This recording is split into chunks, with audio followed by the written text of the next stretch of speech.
Okay, let's unpack this. We've got a set of sources today that really dig into something fundamental, I think. How do you serve without letting your ego get in the way? Right. And these materials, they sort of connect to the reflections around St. Martin Tours, and they set up this really interesting, almost, well, jarring paradox. Yeah, jarring is a good word, because you start with this idea of joyful, loving service. Which sounds great, very inspiring. Service driven by grace. Exactly. But then, boom, you pivot to this gospel passage that just seems to strip away any sense of accomplishment or reward.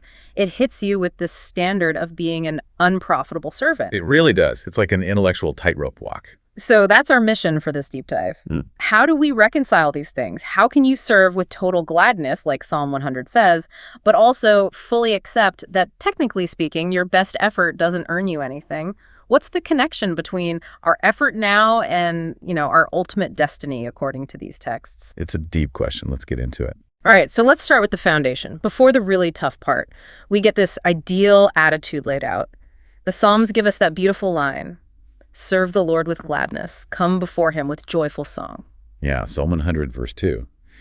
And it's key that this isn't just about, forcing a smile. It's about where the motivation comes from. Right. Love and grace, not expecting a paycheck or even a thank you. Exactly. The teaching seems to be that real discipleship means service is a response. It's obedience rooted in love. You find your peace, your fulfillment in doing what the master asks, not in looking for applause. That makes sense. It changes the whole framework, doesn't it? It's less like a job contract and more like a relationship. Precisely. If the service is joyful, the reward is the service itself, the connection, not some external pat on the back. So the aim, according to these sources, is really about the heart, serving humbly, purely, trusting that God's grace is enough and that he sees the love behind it, even if nobody else does. That's the core intention, yeah. You're chasing recognition, you're kind of serving yourself, right? But if you're serving with gladness, you're plugged into the source of that gladness. It sounds really positive. Sustainable, almost simple in its purity, rely on grace, act out of love, find joy right there in the moment. It does seem almost utopian, doesn't it? But hold on a second. Yeah. If that's the beautiful theory, section 1, then in section 2, the gospel from Luke, chapter 17, feels like a splash of cold water. Honestly, this part is tough. Oh, it is. It's deliberately challenging, I think. It's designed to just dismantle that transactional mindset we naturally fall into, even with God. Jesus is talking to the apostles here, showing them what total obedience looks like. And the scenario he paints is just visceral. Yeah. Can you walk us through it again? Because the details really matter here. A servant comes in from a long, hard day, right? Plowing, tending sheep. They're worn out. Completely exhausted. And what does the master do? No, hey, good job, put your feet up. Nothing like that. No. It's immediate commands. Right. Prepare something for me to eat. Put on your apron and wait on me while I eat and drink. And the servant, they get to eat only after the master is totally finished. Wow. That sounds incredibly harsh. I mean, this worker just put in a full day of hard labor, and the first thing they face is more personal service, without even a break or a kind word. Why present such an ungenerous model? Because the question Jesus poses next is the absolute key. He asks, essentially, does the master thank that servant for just doing what was commanded? And the implied answer is no. Exactly. Yeah. No, because the service wasn't a favor. It wasn't extra credit. It was just the job, the baseline obligation of being that servant. Which leads directly to that kicker, the line we have to apply to ourselves. When you have done all you have been commanded, say, we are unprofitable servants. We have done what we were obliged to do. Oof. Yeah. Unprofitable. We need to be careful with that word because today it sounds like useless or failed. Right, like you messed up. But that's not the sense here. When we say we're unprofitable servants, it means we haven't generated any profit or merit that the master owes us something for. Our actions, even if we do everything perfectly, don't put God in our debt. Ah, okay. So the radical humility comes because everything we have, our ability to serve, our life itself, the chance to obey, it's all already a gift. We're basically just giving back what was already given. That's the heart of it. It completely removes any room for feeling entitled to praise or reward. Sure. If you serve joyfully, like we talked about in section 1, you're acting from love.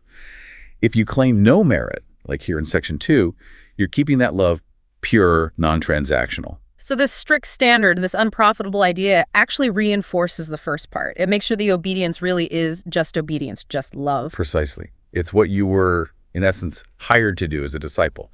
And you're still completely dependent on the master's generosity for everything else, your food, your rest, your ultimate well-being. Okay, but that's the ultimate mental challenge, isn't it?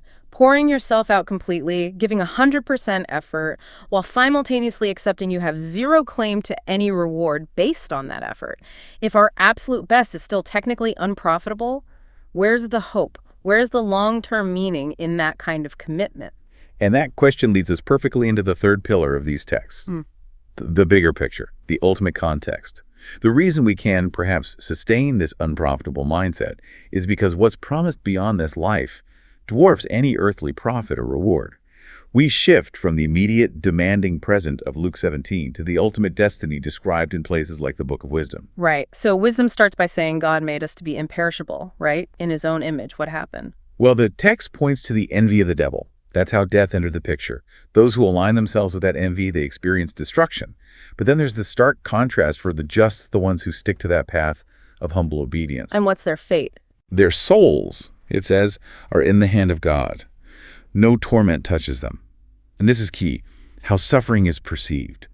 To the foolish, those outside God's plan, the death of the Tiki just looks like defeat, like destruction. But it's not. No. The text insists they are actually in peace. Their hope isn't just wishful thinking, it's described as full of immortality. Okay, but there's also that phrase, tried as gold in the furnace. That sounds painful. How does that fit with being in peace? It's a paradox, isn't it? The trial is the purification. God tests them, proves them like gold, finds them worthy of himself. It's almost like the trials burn away any lingering self-interest, ensuring that the humility, the unprofitability is genuine. The test confirms that their love remains pure, even when all external rewards are gone. So the furnace makes them worthy. And this destiny, this ultimate state, it looks completely different from that servant waiting tables in Luke 17. What are the specific promises you mentioned? They sound triumphant. Oh, absolutely. The language completely flips the script from unprofitable. When their time comes, their visitation, they will shine. They'll dart about as sparks through stubble. That's such a vivid image of power and energy, isn't it? Yeah, uncontrollable energy. And maybe, most strikingly, they will judge nations and rule over peoples. The very ones who embrace total humility and claim no reward are destined for ultimate authority, with the Lord as their eternal king. Self-denial now leads to ruling then. That really does put the unprofitable servant idea into a much larger, more hopeful context. And the responsorial psalm, Psalm 34, seems to bridge that gap between the present suffering and the future glory. Exactly. It reassures us that God isn't distant during the trial. The Lord has eyes for the just, hears their cry, rescues them. It connects that refining furnace directly to God's immediate presence and compassion. The Lord is close to the brokenhearted and saves those crushed in spirit. So even while you're being that unprofitable servant, feeling maybe crushed or broken, there's an assurance of immediate care alongside the promise of future glory. That's the balance, yes. The promise isn't just pie in the sky. There's sustenance for the journey right now. Okay, so let's try to wrap this up. We've got these three key ideas. First, service should be joyful, flowing from love and grace. Right, the foundational attitude. Second, that service, however perfect, doesn't create a debt God owes us. We have to see ourselves as unprofitable, having just done our duty, radical humility. The necessary corrective to ego. And third, that very path of humble, tested, unprofitable service is precisely what leads to an incredible, imperishable, glorious destiny. Yeah, where humility is paradoxically the groundwork for future glory. By letting go of any claim based on our merit, we ensure that our entire inheritance comes purely from God's grace, not our own bargaining power. It lines up perfectly with that Alleluia verse we saw from John 14. Whoever loves me will keep my word, my Father will love him, and we will come to him. Love leads to obedience, which leads to divine presence, and ultimately that promised destiny. It's a complete picture, really. Demanding everything now, but promising absolutely everything later. So we've explored this tension between joyful duty and unprofitable status and the ultimate reward.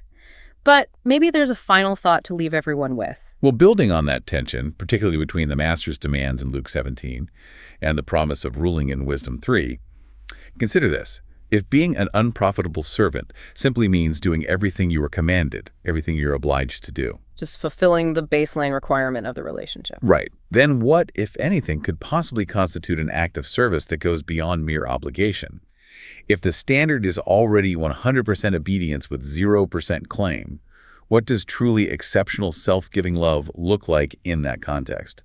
What's extra credit when the baseline is already total commitment? That's something to chew on.